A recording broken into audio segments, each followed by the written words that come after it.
میں نے کمنٹ میں ایک سٹوری پن کی ہے جس میں دلاور اپنے ابو کو خالہ کے ساتھ کھیتوں میں پکڑ لیتا ہے اور پھر خالہ اس کی ہر بات مانتی ہیں۔ یہ کہانی لازمی پڑھیں۔ جو چہرہ ہمیشہ سخت اور سپاٹ رہتا تھا، اب وہاں کل سے مسکان بار بار ابھر رہی تھی، وہ بھی بنا کسی بات کے۔ میڈم، گرلز کالج کے پاس ریسٹورنٹ میں کچھ لڑکے لڑکیوں کو پرائیویسی میں بٹھانے کی وجہ سے ہم نے اس ریسٹورنٹ کو بند کروا دیا تھا۔ اس کا مالک آپ سے ملنا چاہتا ہے، اس کا کیا کرنا ہے؟ روبینہ خان اپنی ہی سوچ میں ڈوبی دھیمی دھیمی مسکرا رہی تھی۔ اس کی سوچ کو توڑتے ہوئے ایک انسپکٹر نے اس کے پاس آ کر یہ بات کہی، روبینہ خان، وہاں کالج کے ہی لڑکے لڑکیاں آتے ہیں یا آوارہ بدماش؟ میڈم، وہاں تو سب کالج کے ہی اسٹوڈنٹ ہوتے ہیں۔ روبینہ خان، تو اسے جانے دو اور کہہ دو کہ اپنا ریسٹورنٹ آرام سے چلائے اور وہاں کسی کو تنگ نہ کیا جائے۔ روبینہ خان نے مسکراتے ہوئے اتنا کہا تو انسپکٹر کی حیرانی سے آنکھیں باہر آ گئیں۔ روبینہ خان ہمیشہ ہی غصے میں رہتی تھی اور اس ریسٹورنٹ کو خود ہی اس نے سیل کروانے کو کہا تھا جب اسے شکایت ملی تھی کہ وہاں لڑکے لڑکیاں بیٹھے رہتے ہیں کالج کی کلاسز سے غائب ہو کر۔ میڈم، آپ نے خود ہی تو بند کروانے کو کہا تھا، تو اب؟ انسپکٹر کو جیسے ابھی بھی یقین نہیں تھا جو ابھی روبینہ خان نے کہا، اس لیے اس نے کنفرم کرنا چاہا۔ روبینہ خان، ہاں میں نے کہا تھا اور اب میں ہی کہہ رہی ہوں۔ اب ان بیچاروں کو بھی تو کہیں پرائیویسی میں بیٹھ کر ملنے کی جگہ چاہیے کہ نہیں؟ ویسے بھی وہ کون سا کوئی جرم کر رہے ہیں، جوان ہیں، اتنا تو موقع ملنا ہی چاہیے نا بات کرنے کا۔ ہم کوئی پیار کے دشمن تھوڑی ہیں۔ جاؤ اسے کہہ دو کہ اپنا ریسٹورنٹ چلائے جا کر، اور تم لوگ بھی اس طرف جا کر ان لوگوں کو تنگ نہ کرنا۔ اگر کوئی اپنی مرضی سے ملنا چاہتا ہے تو ملے، یہ سب کا حق ہے۔ انسپکٹر بیچارہ اپنا منہ بنا کر باہر نکل گیا، جبکہ روبینہ خان دوبارہ سے کچھ یاد کرتے ہوئے مسکرانے لگیں اور اپنے موبائل کو اٹھا کر کسی کو کال کرنے کا سوچا، مگر پھر رک گئی۔ کچھ تو ہلچل ہو رہی تھی اس کے من میں جو اسے آرام سے بیٹھنے نہیں دے رہی تھی۔ شیرو کے ساتھ پیار بھرے لمحے گزارنے کے بعد اس سنگم سے ملے درد کو بھی ریما پیار سے سمجھ رہی تھی، نہ کہ وہ اسے ہمیشہ محسوس کر سکے یادوں میں۔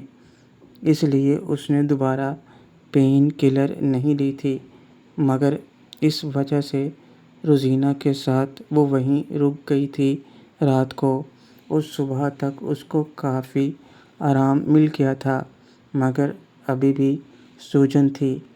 روزینہ نے ایک بہن اور دوست کی طرح ریما کا خیال رکھا تھا۔ صبح دونوں گھر واپس آ گئیں، جہاں آج وہ اپنی ماں کے ساتھ روحی کے لیے شاپنگ کرنے والی تھیں۔ 3 دن بعد روحی کی فلائٹ تھی یورپ جانے کے لیے۔ روحی بھی سب تیاری کر رہی تھی، مگر جیسے جیسے وقت گزر رہا تھا اس کے دل میں ایک درد سا بستا جا رہا تھا، اور وہ تھا شیرو سے دور جانے کا درد۔ درد کے ساتھ ہی ڈر بھی تھا کہ کہیں وہ شیرو سے سچ میں ہی دور نہ ہو جائے، مگر وقت کیا کروٹ لینے والا تھا یہ تو کسی کو پتہ تک نہیں تھا۔ دونوں بہنوں کو ایک ہی شخص سے محبت ہو گئی تھی اور ان کی ماں بھی اس شخص کے پہلو میں اپنے زخموں پر مرہم لگا چکی تھی، وہ زخم جو اس کی زندگی کا نچوڑ تھے۔ زندگی میں وہ وقت ایک دن ضرور آنے والا تھا جب سب کو اس کڑوی سچائی کا سامنا کرنا تھا۔ شاہد، میں نے ان لوگوں کو نوٹس بھجوا دیا تھا، اب ان کی طرف سے یہ کہا گیا ہے کہ ہم خلا کا فیصلہ بدل دیں، اس کے بدلے میں وہ شمائلہ کو الگ گھر لے کے دیں گے رہنے کو۔ اگر وہ ساتھ نہیں رہنا چاہتی، وہ اپنی تمام جائیداد بھی شمائلہ اور اس کے بچے کے نام کرنے کو تیار ہیں۔ وہ سب معافی مانگ رہے ہیں اور ایک موقع چاہتے ہیں۔ تم کیا کہتی ہو رخسانہ؟ ہمیں کیا کمی ہے کسی چیز کی جو ہم ان کی ان باتوں کو مان جائیں؟ ہمارے پاس ان سے زیادہ ہی ہے، کم نہیں۔ آپ نے ایسا سوچا بھی کیسے کہ ہم سب کچھ بھول کر انہیں معاف کر دیں؟ شاید ایک بار ٹھنڈے دماغ سے سوچو رخسانہ، یہ شمائلہ کی زندگی کا سوال ہے، میں بھی اس کا باپ ہوں۔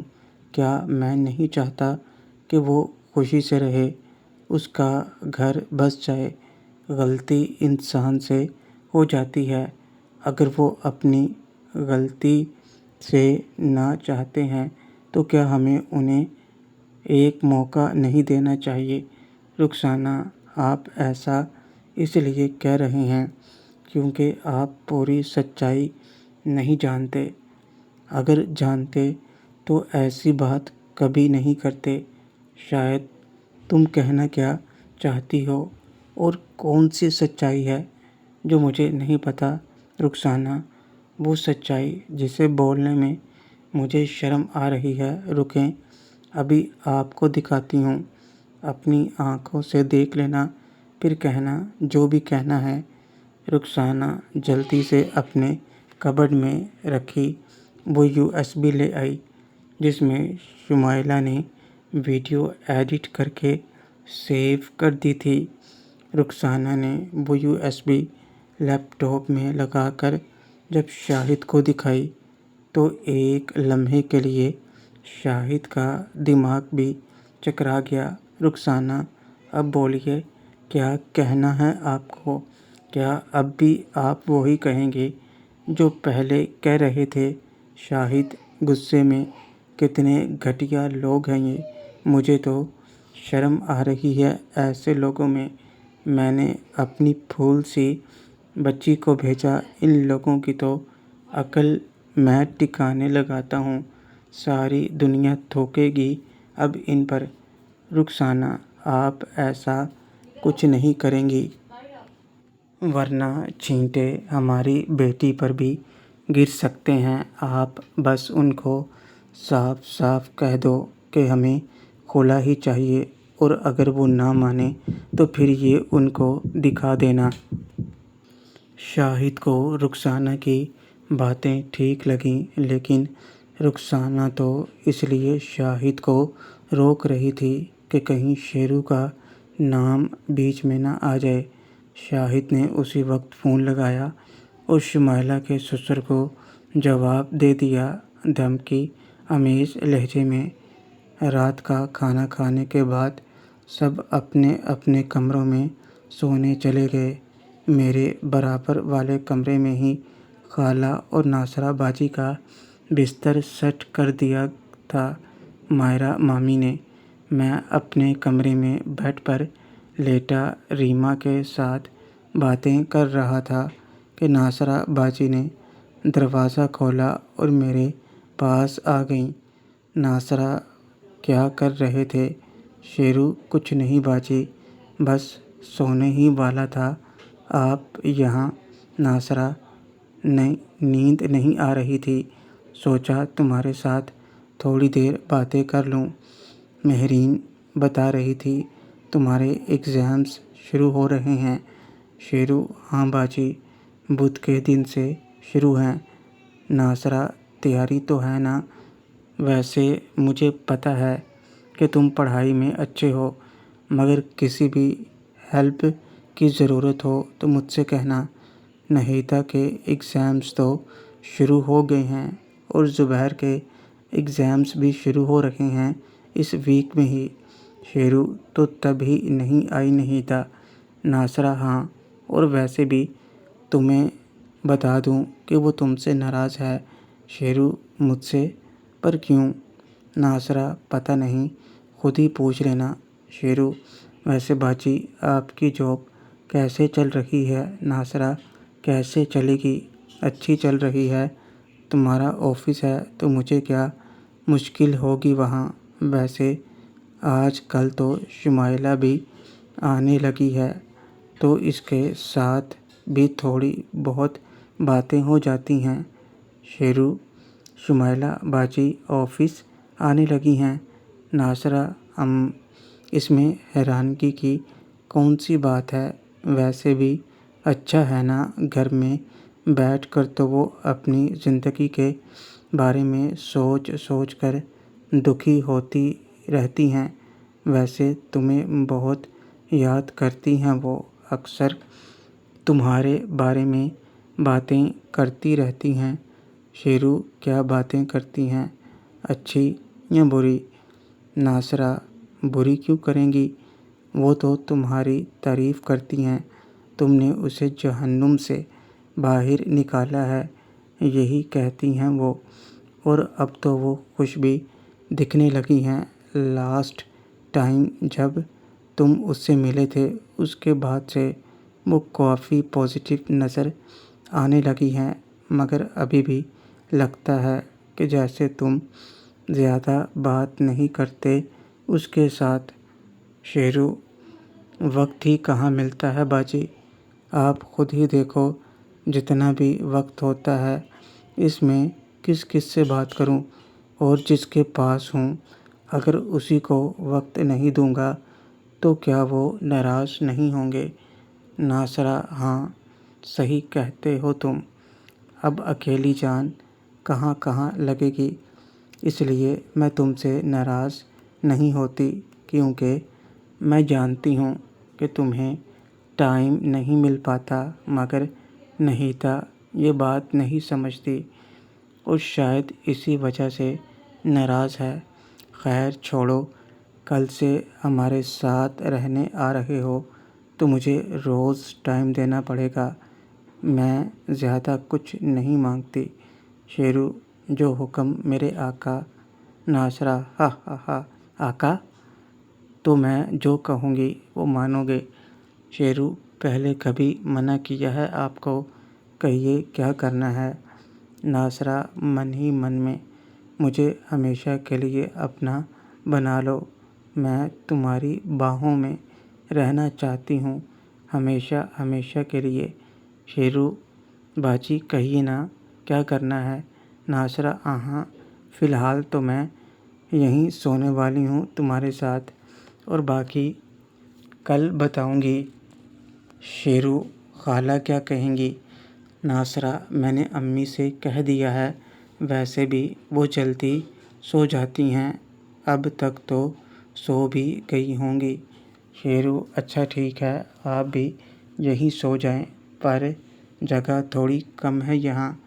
ناصرہ: میرے لیے بہت ہے، ہم ساتھ میں لیٹ جاتے ہیں، ویسے بھی ٹھنڈ تو ہے ہی۔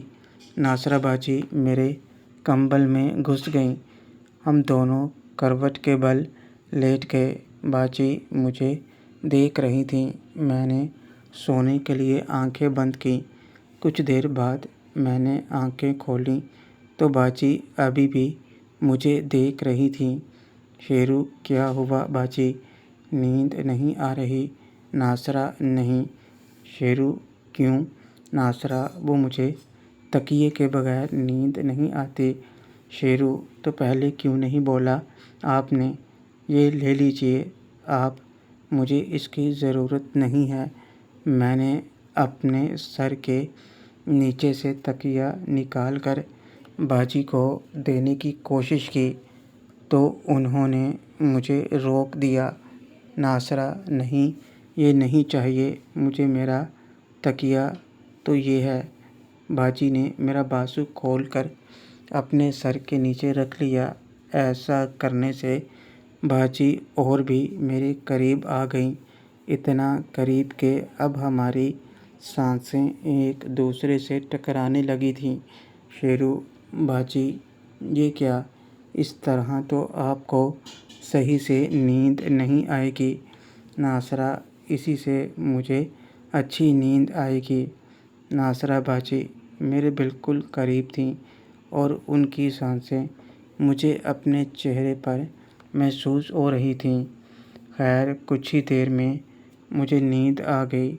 صبح میری آنکھ جلدی کھل گئی۔ میں نے دیکھا تو ناصرہ باجی کا سر اب میری چھاتی پر تھا اور وہ میرے ساتھ ایسے لگی ہوئی تھیں جیسے چھوٹا بچہ چپکا ہوتا ہے۔ باجی کے بال ان کے چہرے کے اوپر تھے۔ میں نے ان کے چہرے سے بال ہٹائے تو ان کا معصوم سا چہرہ سامنے آ گیا۔ میں من ہی من میں سوچنے لگا کہ کتنا قسمت والا ہوگا وہ جس کے ساتھ باجی کی شادی ہوگی۔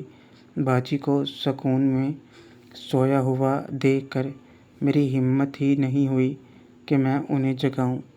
میں ان کا سر آہستہ سے اٹھا کر نیچے سے نکالنے لگا تو ان کا ہاتھ مجھے بازو سے کس کر پکڑے ہوئے تھا، جس سے ان کی نیند ٹوٹ گئی۔ باجی نے آنکھیں کھول کر دیکھا تو اس وقت ان کا چہرہ میرے ہاتھوں میں تھا اور وہ بس ایسے ہی میری آنکھوں میں دیکھنے لگیں۔ شیرو، گڈ مارننگ باجی، اینڈ سوری، میں آپ کو جگانا نہیں چاہتا تھا، وہ بس۔ ناصرہ، چپ، جانتے ہو آج سچ میں میری مارننگ گڈ ہوئی ہے۔ آنکھیں کھولتے ہی تمہارا چہرہ جو سامنے ہے، کاش کہ ایسے ہی ہر صبح میں ہو میری۔ اتنا کہہ کر باجی نے میرے اوپر کھسک کر میرے گالوں پر پیار سے کس کر دیا اور مسکراتے ہوئے کروٹ بدل کر اٹھ گئیں۔ باجی کے بال بکھر گئے تھے اور وہ انہیں سمیٹ کر باندھنے لگی تھیں۔ شیرو، باجی، میں تھوڑا ایکسرسائز کر لیتا ہوں، تب تک آپ ابھی تیار ہو جائیں۔ میں ایکسرسائز کرنے چلا گیا اور باجی بھی اپنے کمرے میں واپس چلی گئیں۔ ایکسرسائز کرنے کے بعد میں تیار ہوا اور اپنا بیگ پیک کرنے لگا، مگر باجی پہلے وہ سب کر چکی تھیں۔ خیر ہم نے ساتھ میں ناشتہ کیا جو نائلہ مامی اور خالہ نے مل کر بنا دیا تھا۔ جلد ہی سے ناشتہ کرنے کے بعد باجی نے گاڑی نکالی اور مجھے اپنے ساتھ آگے والی سیٹ پر بٹھا کر وہ ڈرائیو کرنے لگیں۔ 9 بجے سے پہلے ہم شہر خالہ کے گھر پہنچ چکے تھے۔ ہمارے گھر پہنچتے ہی دروازے پر ہمیں نہیتا مل گئی۔ وہ ایگزامز دینے جا رہی تھی۔ آج ان کا پہلا پیپر تھا۔ مجھے دیکھ کر انہوں نے ناراضگی دکھاتے ہوئے منہ پھیر لیا۔ ناصرہ باجی اور خالہ نے انہیں بیسٹ آف لک کہا۔ ناصرہ، شیرو سے نہیں ملو گی؟ آج تیرا ایگزام ہے نا، کم سے کم صحیح سے مل تو لے۔ نہیتا، مجھے اس سے بات نہیں کرنی، اسے تو میری یاد تک نہیں آتی۔ بندہ کم سے کم ایک فون ہی کر لیتا ہے، پر نہیں، دنیا کے سارے کام اسے ہی ہیں۔ زرینہ ایسے نہیں کہتے بیٹا، یہ بیچارہ بھی کیا کرے، جس کے پاس بھی جاتا ہے وہ اسے چھوڑتا ہی نہیں۔ نہیدہ، سب جانتی ہوں میں کہ کس کس نے اسے پکڑا ہوا ہے۔ بڑا ہیرو بنا گھومتا پھر رہا ہے آج کل۔ تم سے تو بعد میں بات کرتی ہوں۔